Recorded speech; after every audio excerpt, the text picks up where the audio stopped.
More Knife River? What do you think? Yes? Let me see. Let me pick out a piece that's not too big, not too small. Some of it's already been worked a little bit.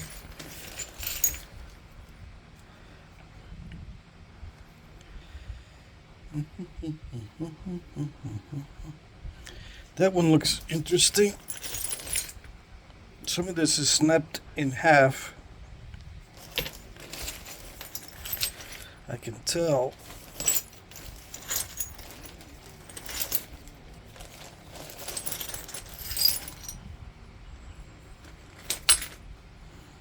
This is already in a general shape. Let's see. Yeah, that one's good, but I'm not going to nap that one yet. This is later. When I'm feeling a little bit less tired. Not much. I haven't had much sleep lately, so it's not good to nap when you haven't had much sleep.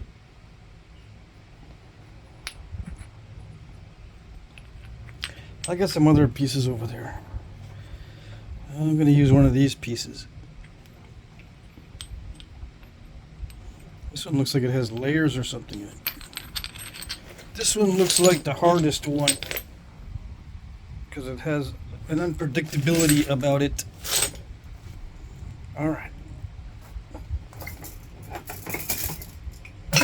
It's an air of mystery and unpredictability.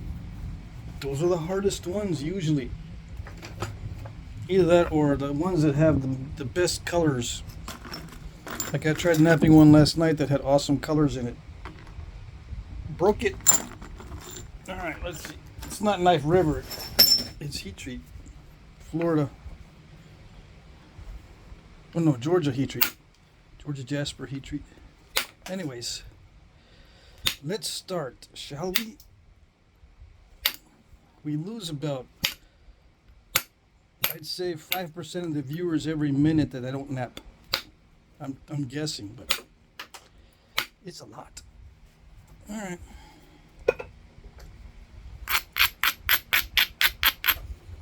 What am I gonna make? I know what I'm thinking. I think I know what I'm gonna make, but I don't say it right away. Yeah. At least not in the video. It's got. It looks like it has a layer there too. That's not good. And there's a layer up here. I might not be able to nap this one.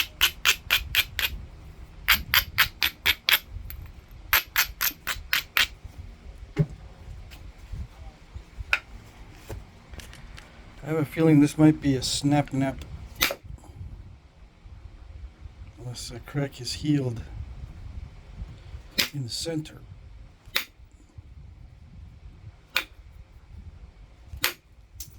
I don't think I'm going to heat treat any of this stuff. Yeah.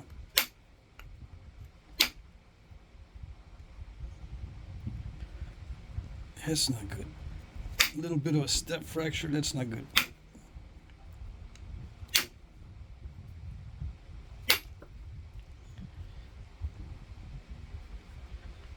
A little bit of crunch and munch down here.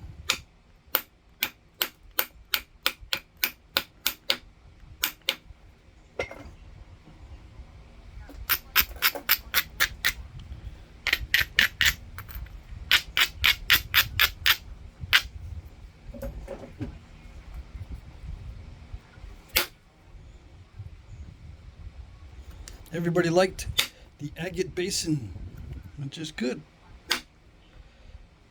That's the type of paleo that I can do without too much fuss.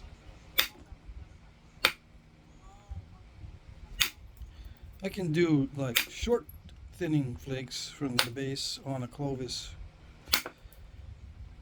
without much fuss either. So I like doing those.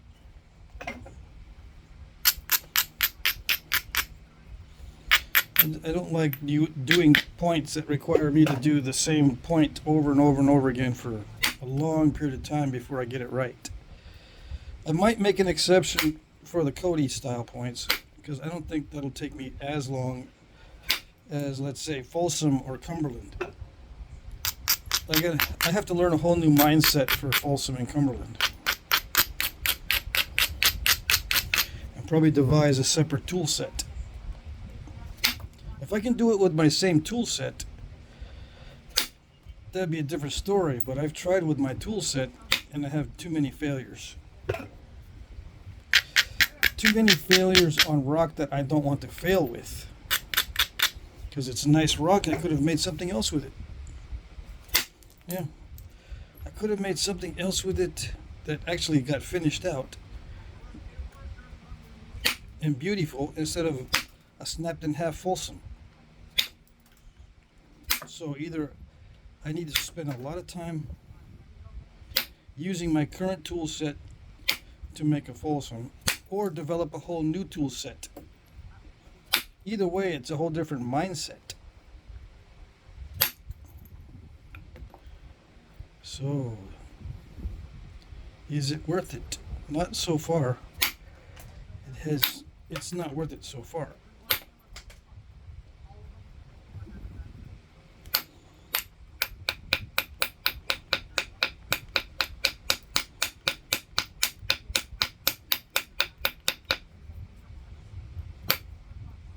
Maybe I'll make some for my keeper case, and I won't show anyone else how to do it. Yeah, that would be fun for me. Okay, I don't know what to do with this now. Except just whittle it down little by little. Whittle, little by little. And yeah, I'm going to lose some length on it because I'm going to start striking into this area. And I need some good, robust edges. And they were thins down here, so I had to eliminate those in favor of some stronger edges. So I got a little shorter. I hit my fingernail with that one. I don't know how I hit my fingernail. Let's see.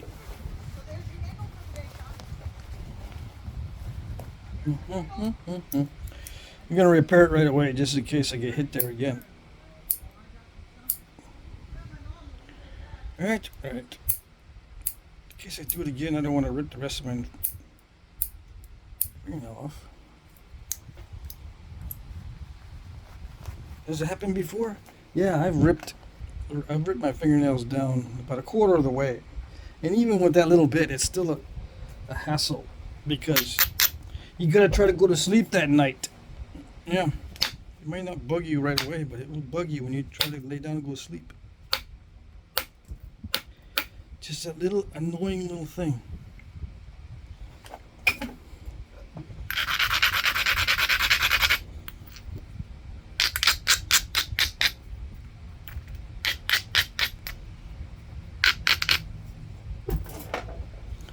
Is not getting enough sleep something that used to happen back in the day a lot? I think so, yeah. There's a lot of stuff to be wary of out in the wild at night or at times when you're supposed to be sleeping. Besides, that's when predators come get you. Yep. They learn. They're probably attracted to snoring or something that indicates there's something sleeping.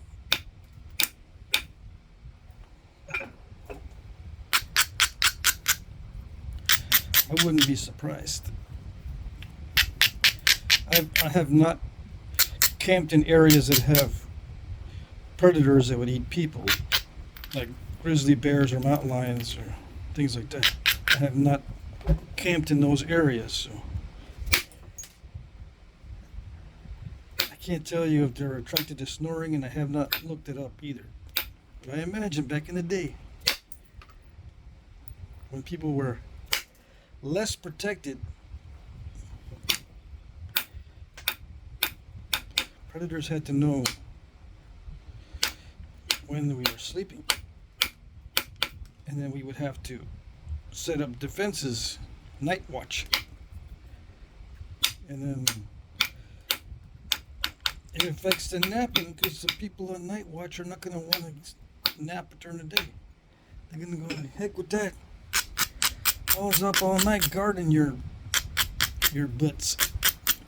I'm not going to nap today.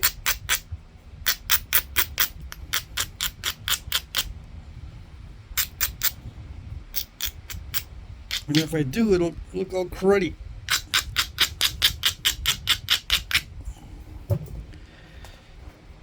You're the only one that can nap, though.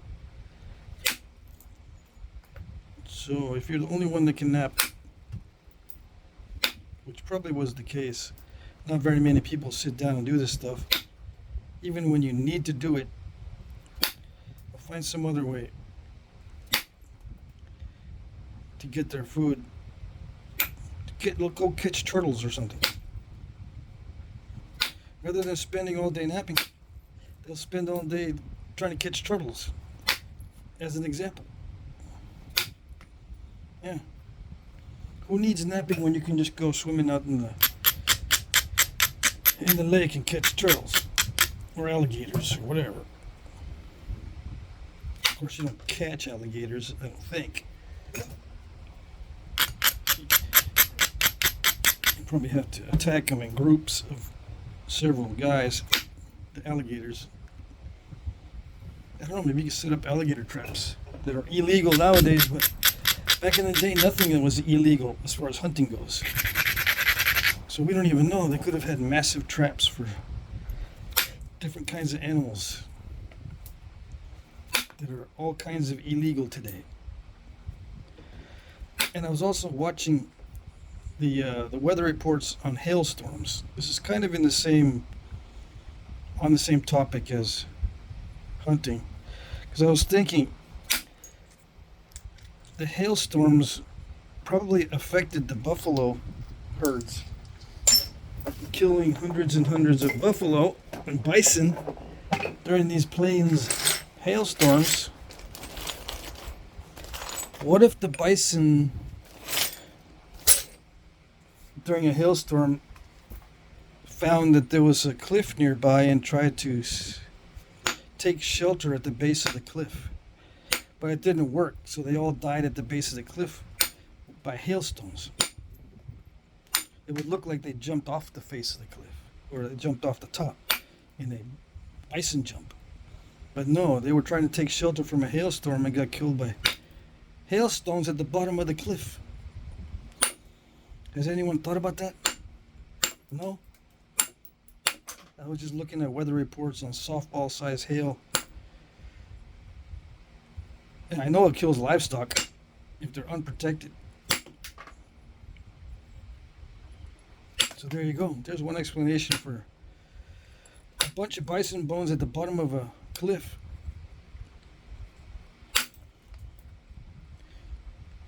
To me, it doesn't make any sense why people would jump the bison over the cliff and then butcher them and leave the bones there when the bones are so useful. They always say, well, we use every part of the bison. Oh, except the bones on a bison jump. Yeah, except that. Every other time, the bones are extremely valuable and we use every single bit. Except when we do a bison jump. Yeah. It just seems strange to me. Those bones would be at the base of the cliff. Doesn't make any sense whatsoever. Other than a natural disaster, like a hailstorm. And sometimes I guess the bison would actually find shelter at the base of a cliff if the wind direction was in their favor. So over time, bison would, they knew that sometimes it would work, instinctively.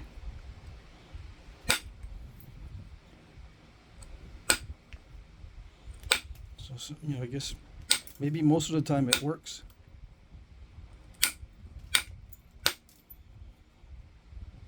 Does that mean I don't believe in the bison jumps theory? Because there's historical accounts of that stuff.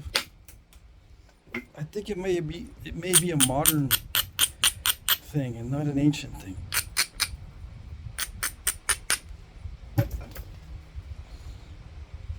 maybe a modern hunting technique, relatively speaking. And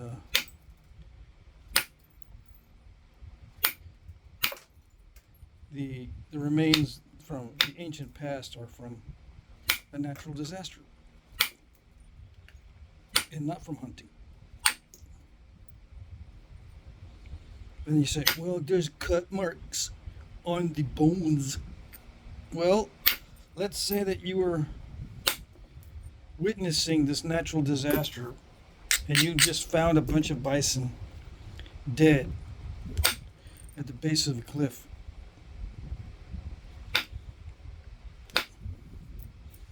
Let's say they're not completely rotten yet, but they're getting there, getting pretty ripe. You might take some of it for your dogs, the meat for your dogs, and you would have cut marks on the bones. But you're not eating the meat, you're giving it to your dogs, so to speak. You know, not so to speak, but you know what I mean. Or doing something with it. You might not necessarily be eating it. You may be harvesting the sinew and not eating the sinew, and you'll get cut marks on bones from harvesting sinew or gathering sinew. That might explain the cut marks. I have not seen an in-depth butchering examination of the cut marks. Like, what I mean to say is, I've never seen a systematic butchering test that showed that during this butchering, the marks coincide or are very similar or are exactly like what you'd find on these ancient bones. I don't think I've seen a study like that. We're just assuming that since it's cut marks, it's butchering for human consumption and not for the consumption of dogs. Or maybe you put the meat in a trap. You take some of the rotten meat, you bring it with you, and you stick it in a trap away from all the rest of the bones, because you don't want to be near all those carcasses. Too many flies or something. Of course, the stench. But you know what I mean. Maybe you using some of that meat to fish with. Who knows? It doesn't always have to be for human consumption. In other words, I'm trying to come up with ideas on how to use all that flesh rather than eating it. There's got to be other uses for it. And that's where you see cut marks. You don't always see cut marks on bones because people are eating the meat. Yeah. There may be other reasons why you're taking that meat off the bone. That's all I'm saying. Yeah.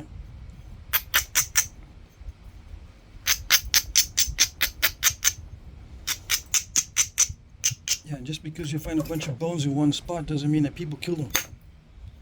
Killed a bunch of bison in one spot. It could be other types of animals as well in one spot. Doesn't mean that humans were killing them. It could have been a natural disaster.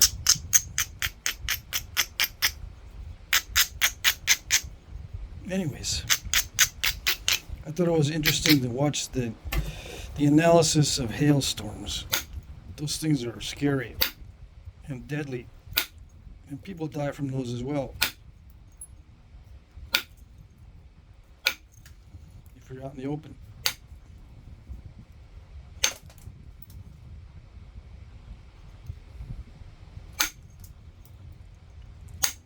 I wonder how a buffalo hide teepee stands up to a hailstorm.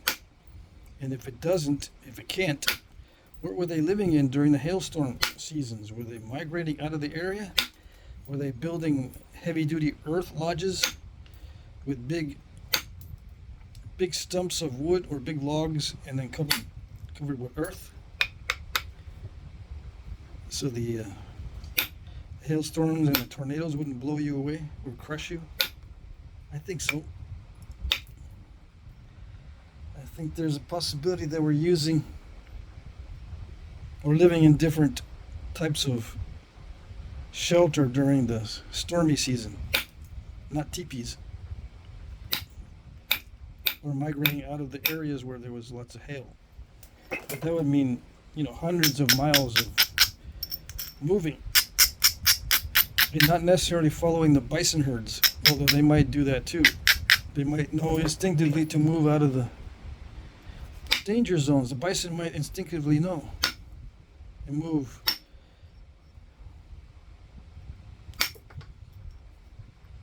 During the danger seasons.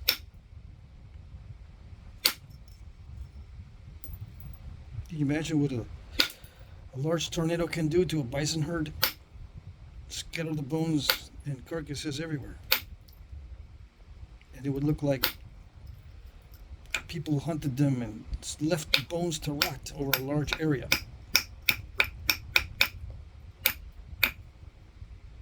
Yeah. Just saying.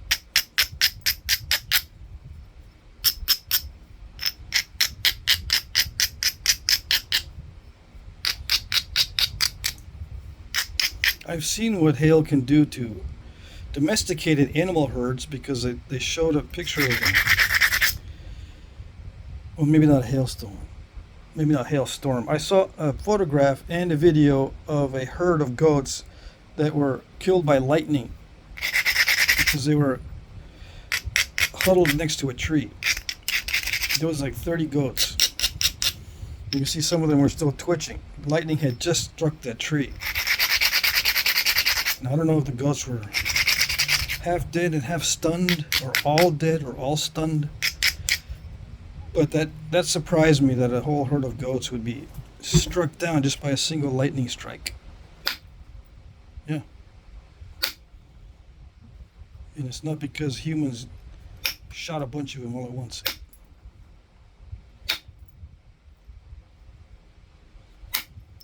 Now, if that happens, what are you going to do? You're going to leave some of the meat there, or are you going to start butchering?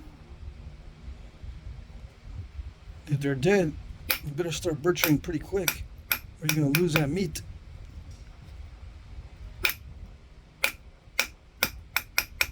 So whoever's there, start butchering. And it might be crude butchering, and only selective pieces, and then you leave stuff that you normally wouldn't leave behind.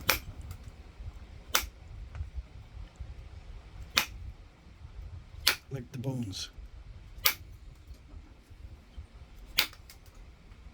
Anyways.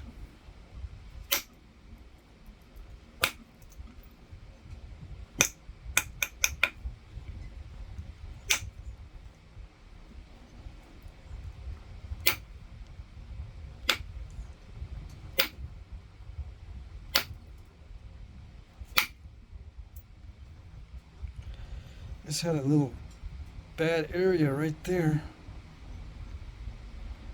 I don't think this is going to snap in half, but it might. I've got to clean up this tip area first. There's junk in here, which I'm probably going to have to lose at the tip. And there's junk on this side. It's already getting thin, so I might not be able to do a good job of cleaning that up. Yeah, that's cortex. I gotta lose that part.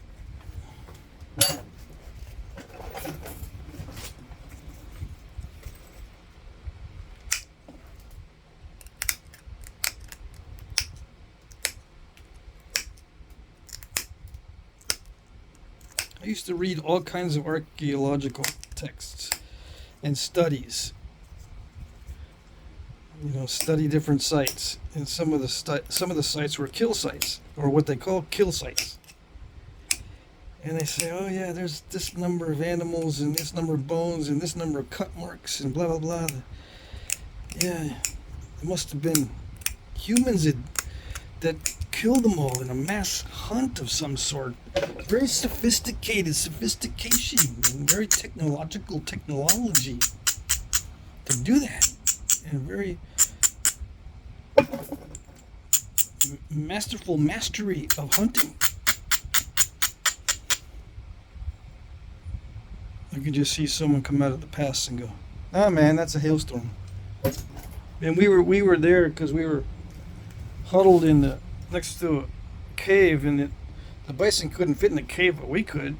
And they all huddled around trying to find shelter, and they all died. Well, the little ones died. So we thanked the Great Spirit for free food and butchered a bunch of them, but we couldn't take it all with us. Too many at one time. So we left some of them. It wasn't a kill site, it was a natural disaster / gift from the Great Spirit site. Yeah. That kind of thing. There's no masterful mastery or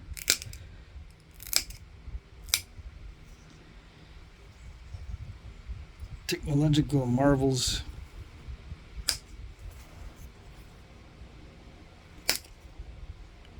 But of course, you can't put that in your study, because then people will say, what are you guys studying? It's not exciting. I don't like to study.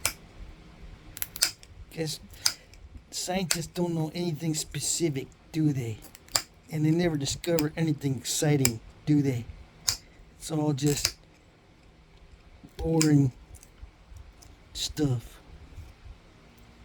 So a lot of the studies border on science fiction, makes them more interesting. Yeah. And I admit, I read some of those that were very interesting. Very interesting. Very interesting. But did they actually consider everything that occurs in reality? No, they did not. No.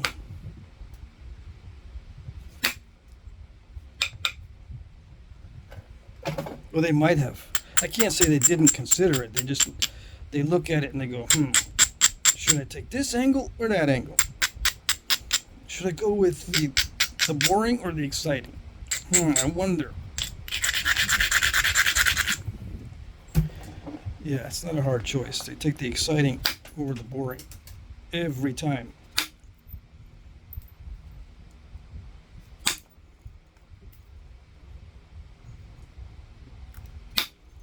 I kind of noticed that after a while of reading the studies.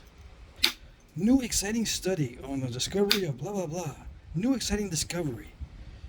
Technology that goes further back than we normally and originally thought. It's amazing.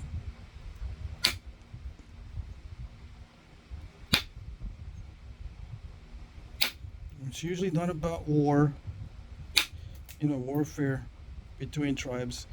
It's usually not about natural disasters.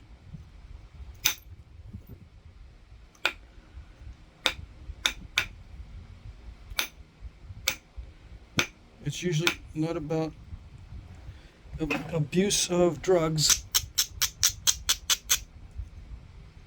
There was drug abuse back in the day. It's usually about exciting technologies in hunting or sustenance or culture. Yeah, it's a cultural site. Culture as in art and beauty and language. Yeah. It's not about any of that nasty stuff or by chance. It's not by chance that these things happened. The natural disasters didn't do anything at that time. When the humans moved in, yeah, the natural disasters moved out. That's what it seems like.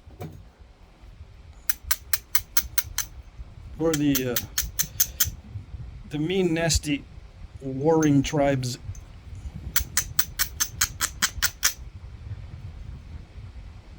were the exception and not the rule.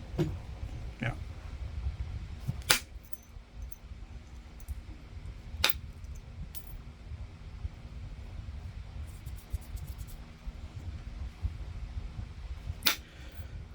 I still read studies, but I think I might be getting more cynical as I get older. Surprise, surprise. That's what happens. Yeah. I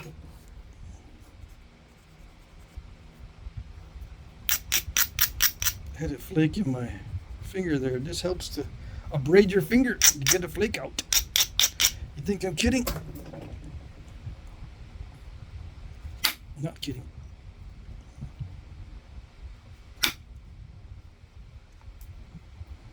What do I make from this? Besides just a little blade. I don't know. Someone wanted me to make a knife blade out of this knife river stuff. I'm assuming a modern knife blade. I probably will. Yeah. For this auction, I don't know, because my week has been very, very busy. I have not had time to nap much at all. I barely have anything napped. So it may not be this week, but once I get the routine down with my dad back home, I can be more productive. Yeah. Right now everything's kind of chaotic.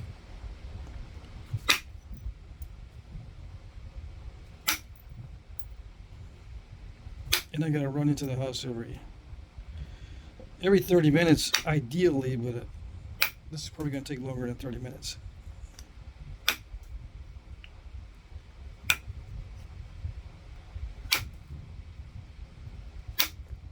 I try to do most of my work while he's taking a nap. His naps usually last an hour and a half, 2 hours. And a couple times during the day at least. Sometimes 3 times a day. 4 times a day? Yeah, cat naps. Like, let's see. Yeah, yesterday was all cat naps, and he had like maybe an hour and a half to 2 hours in between his long naps. And sometimes it's the opposite. Sometimes there's short naps with 4 hours in between of being awake. But you guys don't want to know all that. You want to hear more about the hailstorms and the bison. Yeah. And it's the babies that suffer the most. It's the small ones. The offspring. The calves for the year. They suffer the most during one of the hailstorms because they're little. They get more damage. Or the damage hurts them more than the others. Now, I don't know. I think there are lots of calves born during the seasons where there's hailstorms. As far as I know, like on a different channel, I was looking just at bison in general. And yeah, I saw there's a lot of farmers now raising bison, and I was watching a video on one of those farms, and they have tons of calves. Yeah.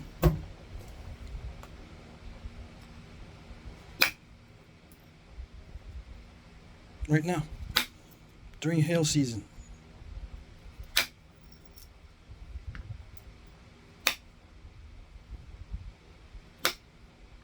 And fire season. Wildfires. Do calves run as fast as adults when trying to escape a fire? They might, but I doubt it, especially if the fire is unexpected. So there you go. You use your calves to fire as well.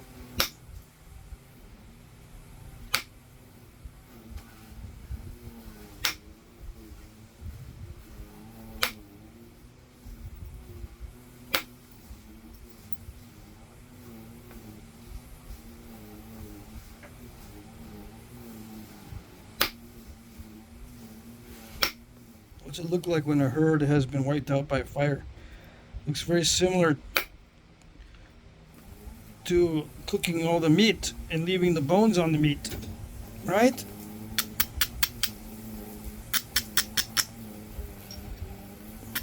There's signs of charring on the bones? Maybe, maybe not. Because most of them die from smoke inhalation. I don't know. It's worth checking out.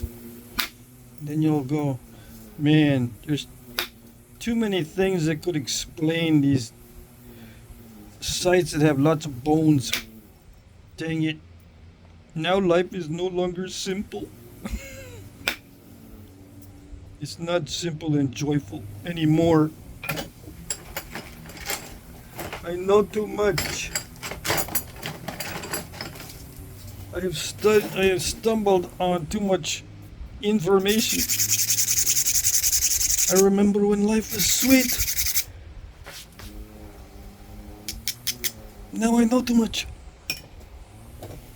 Yeah, sometimes when you get older, you feel that way.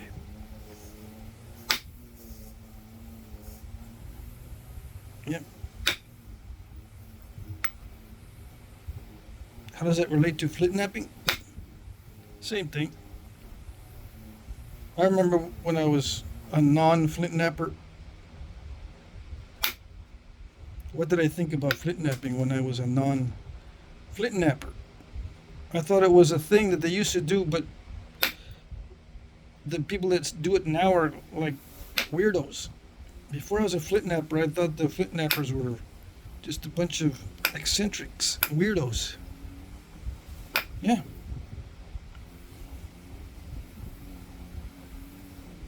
You know, nerds, but in an ancient crafts kind of way.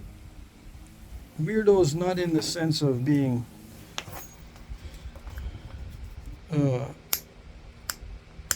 detrimental to society, but just weirdos in the things that they study. Yeah.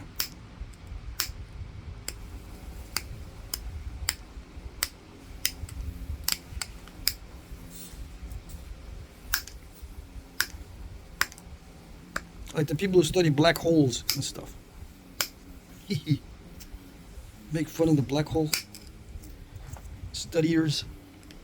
Yeah. Things like that. Nerds. Yeah. I had no idea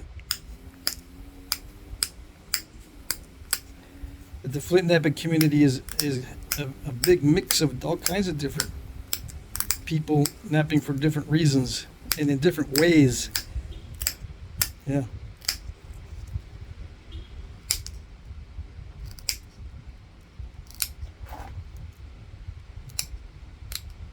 So now I'm one of the weirdos.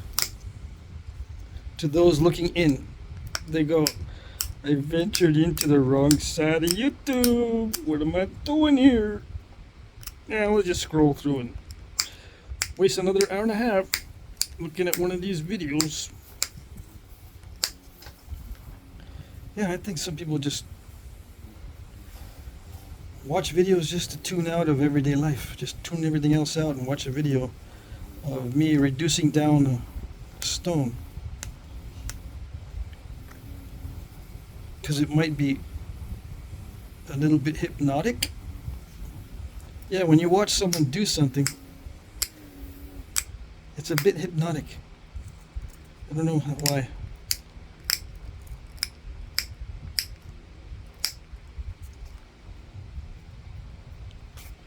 Changing the subject a little bit, I was smoking my pipe late last night with that silky dogwood bark. I don't smoke the pipe every night, but sometimes I break it out to calm down. And I'm sitting there puffing away, and this little skunk comes up. I could tell it was a juvenile skunk because it wasn't as fat as his mom or dad, the one that came around earlier in the season. This was a little one. Anyway, just moseying right along. I'm sitting on my front porch, and it just comes right along. and goes under the porch. I don't have a big porch. It's like just a couple of steps and a little platform. Anyway, he was under there. I could hear him rustling around looking for grubs or whatever they look for. I'm saying, he's right there. I've never been sprayed by a skunk, but I've seen them spray in self-defense. If I just make a wrong move, or if I make a startle sound, maybe he'll spray, or he or she will spray. I was thinking about that. I don't know the animals very well.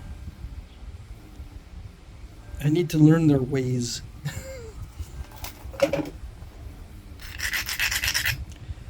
I've watched wild animals before, but I have forgotten how they act up here in the Northeast. I know skunks are not afraid of much. Especially the ones that live in the city. They're like the squirrels. They see people and it's like, meh. No big deal.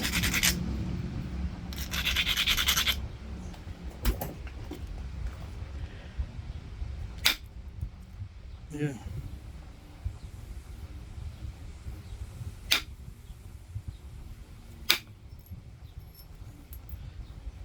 But I wonder if I'm sitting here.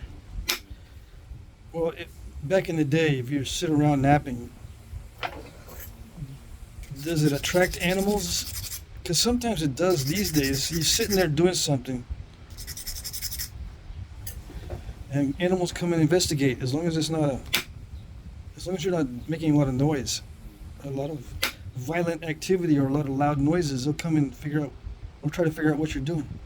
Because I think that skunk partially was wondering, what am I doing? What's that puffing noise on the pipe? What is it? Because it was totally quiet. No wind, no nothing last night.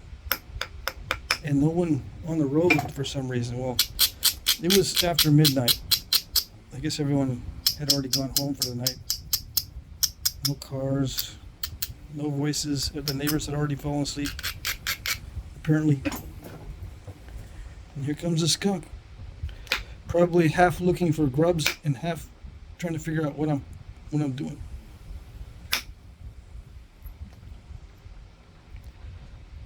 I wonder if Flintknapping attracts animals.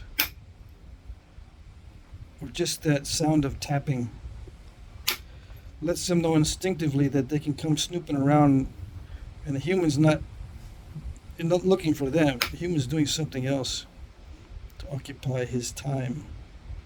What is he doing? Maybe he left some snacks on the ground because he's not going to eat it.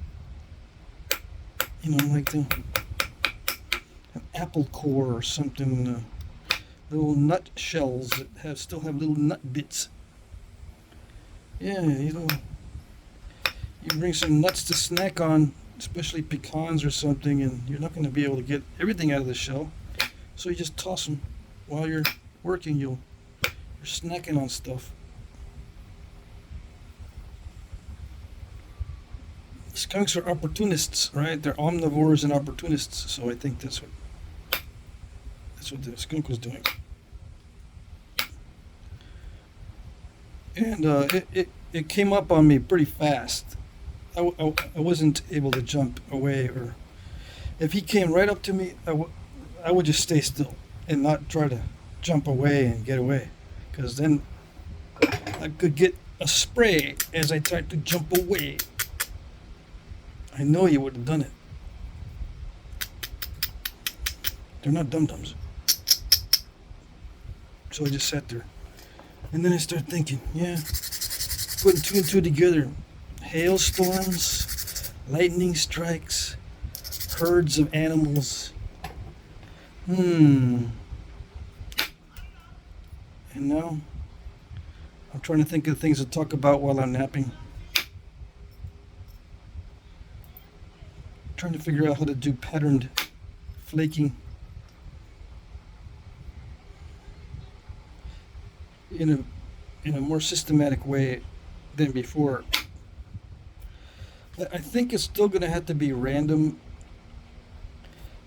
I'm going to do some pattern flaking with indirect percussion. I've done it before, but it was all random before. It was just take a flake here, here, and there, like here, and then right next to it, and then maybe over here in the middle, and then around the middle a little bit, and then back down here, and then up here. It was all kind of random, but I would get a lot of flakes. That's how I used to do it before, but now I'm thinking of doing it in a little more of a systematic way. I don't know if that'll work better, because you know you can follow the ridge of the previous flake.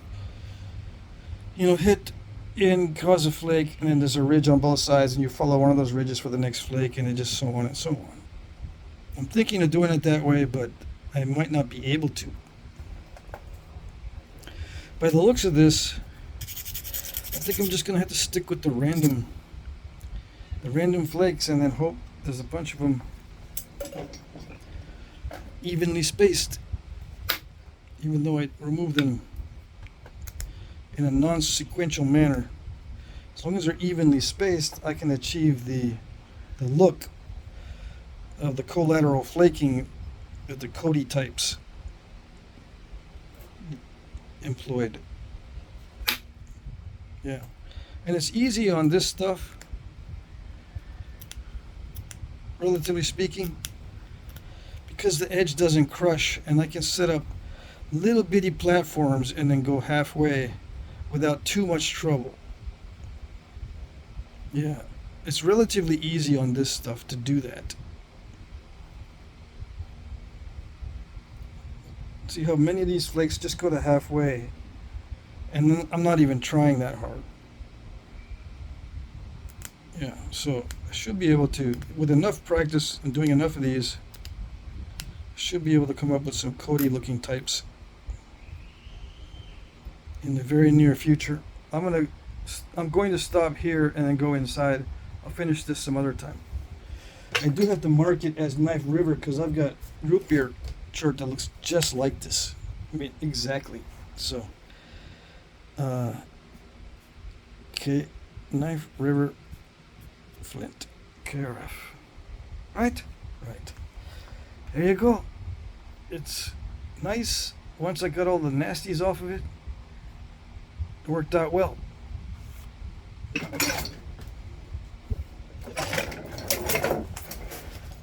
Yeah. Alrighty. There you go. That's it.